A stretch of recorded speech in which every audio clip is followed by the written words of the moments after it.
Britain మనం breaking news చూస్తున్నాం. తెలంగాణ ముఖ్యమంత్రి రేవంత్ రెడ్డి ఈ రోజు సాయంత్రం తిరుమలకి వెళ్తున్నారు. బుధవారం ఉదయం వెంకటేశ్వర సేవలో ఆయన పాల్గొంటారు. సీఎంతో పాటు పలువురు నేతలు కూడా తిరుమలకి వెళ్లే అవకాశాలు కనిపిస్తున్నాయి. తెలంగాణ ముఖ్యమంత్రిగా బాధ్యతలు స్వీకరించాక ఆయన తొలిసారి తిరుమల వెళ్తున్నారు. తిరుమల తిరుపతి దేవస్థానం అధికారులు సీఎంకు ఘన స్వాగతం పలకనున్నారు.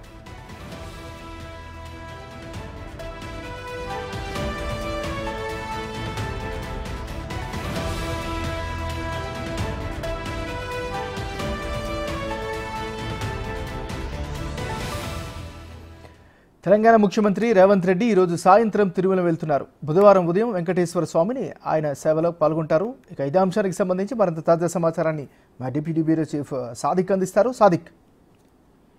ఏమన్నారు? ముఖ్యమంత్రి రేవంత్ రెడ్డి తన కుటుంబ సభ్యులతో సాయంత్రం తిరుపతికి వెళ్తున్నారు. రేపు స్వామివారిని దర్శించుకున్న తర్వాత తన మనుమని పుట్టింటికలు అక్కడ సమర్పించాలని మొక్కుకున్న నేపథ్యంలో కుటుంబ సభ్యులందరితో కలిసి ఆయన ఈ రోజు సాయంత్రం అయితే వెళ్తున్నారు. రేపు వాళ్ళ మనవడు అయినటువంటి రుద్రదేవ్ వాళ్ళ పుట్టింటికల నిమిత్తం ఆయన కుటుంబ సభ్యులతో పాల్గొనబోతున్నారు. ఏమన్నారు?